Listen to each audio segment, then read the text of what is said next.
Abhilashi University. Admission start for 2020 and 21. BAMS, D Pharmacy Ayurveda, BSc Honors Agriculture, Diploma in Agriculture, MSc Agriculture, D Pharmacy, B Pharmacy, M Pharmacy, BTech Computer Science and Engineering, PGDCA, MBA, MTech Civil Engineering, Mechanical Engineering, Computer Science and Engineering, 2-year Veterinary Pharmacist Training Course. Also contact for 4-year BA BEd, BSc BEd, Diploma in Arts and Craft, MA Economics, MA Education, MSc Geology Mathematics, PhD in Geology, Management, Education, Pharmacy, Mechanical and Computer Engineering, BSc Medical Lab Technology, BPT. Contact for admission. Abhilashi University, Chalchawk, District Mandi, Himachal Pradesh.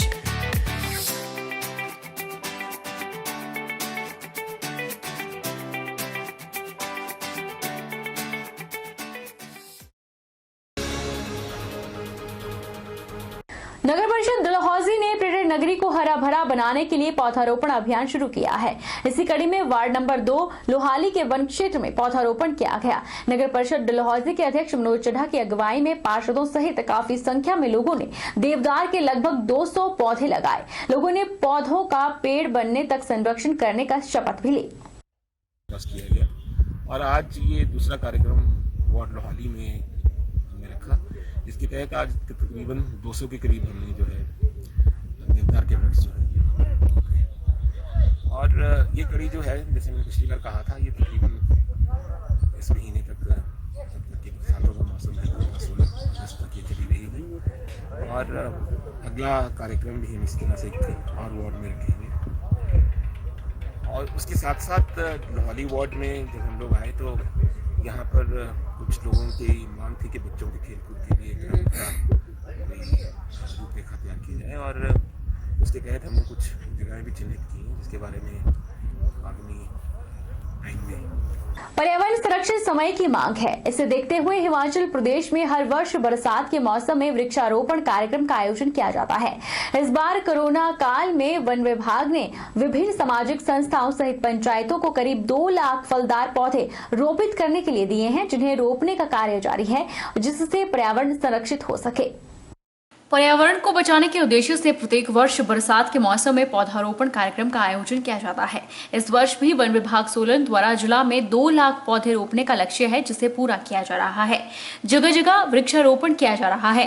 विभिन्न सामाजिक संस्थाओं सहित पंचायतों को इसका दायित्व सौंपा गया है।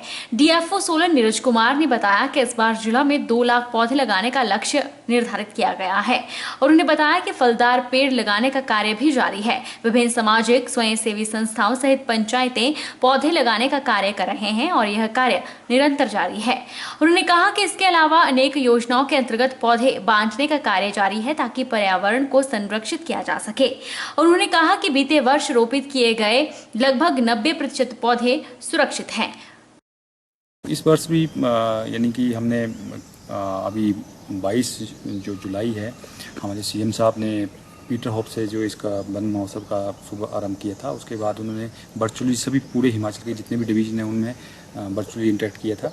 उसके अलावा हमारे जो डिफरेंट टारगेट हैं हमारे वन विभाग के, उसमें चाहे वो रेंज स्तर पे हैं, ब्लॉक लेवल पे हम प्लांटेशन चला हुआ है, और लगभग 2 लाख के करीब पौधे जो हैं यहाँ पे लगाए जा रहे हैं। बाकी विभिन्न योजनाएं हैं, जैसे एक बूटा बेटी के नाम, जिसमें एक बेटी जहाँ पे पैदा होती है उसको 5 पौधे देने का एक यानी कि प्रपोजल्स है। तो हम जहाँ जहाँ बेटियाँ पैदा हुई हैं पिछले सितंबर से लेके, तो हम वहाँ पे 5-5 पौधे उनको 1775 रुपये की किट जो है, जिसमें वर्मी कंपोस्ट भी है, ट्री गार्ड भी है, वो दिए जा रहे हैं। इसके अलावा सरकार की कुछ और स्कीमें हैं, जिसमें विद्यार्थी वन मित्र है, वन संवर्धन, जन संवर्धन है, और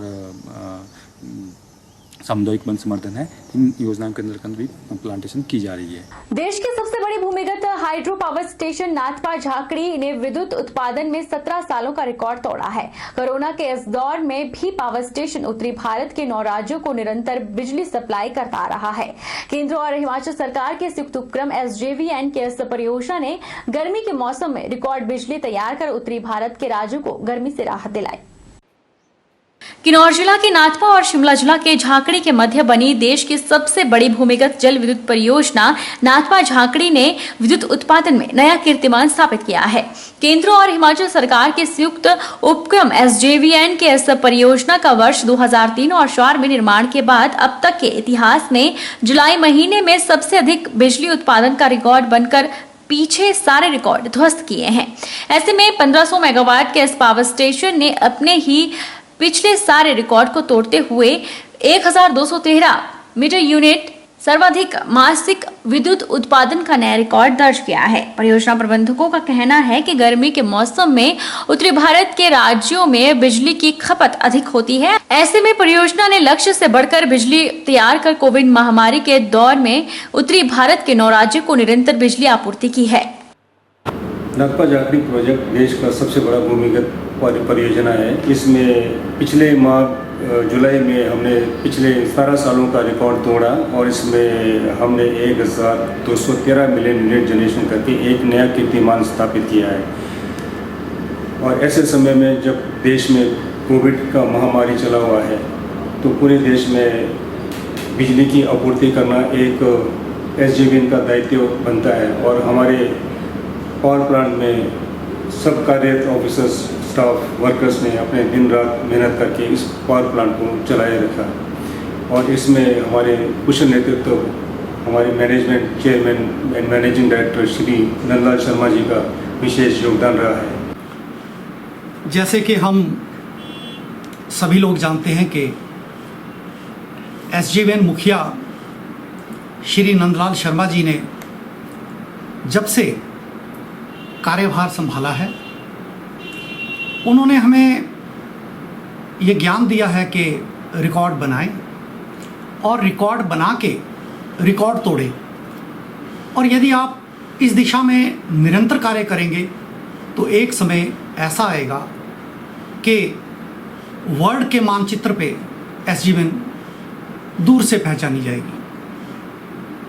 हम ये भली भांति जानते हैं कि जो हमारे कर्मचारी साथी हैं उसका कोई भी लेवल है, वो एक प्रोफेशनल एसेट है।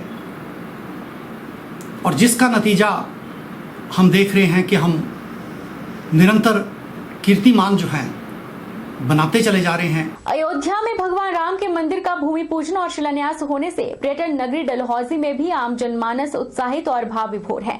शाम के समय शहर के सभी मंदिर बिजली की रोशनी और दीपों से जगमगा उठे।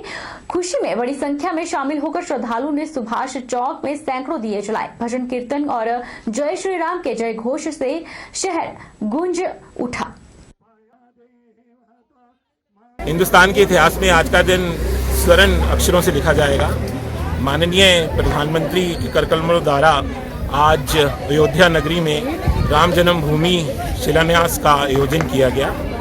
उसी के चलते आज डलहौजी म्यूनसिपल एरिया में हम लोगों ने, सब डलहौजी के लोगों ने मिल करके आज दीप प्रज्वलित करने का कार्यक्रम रखा।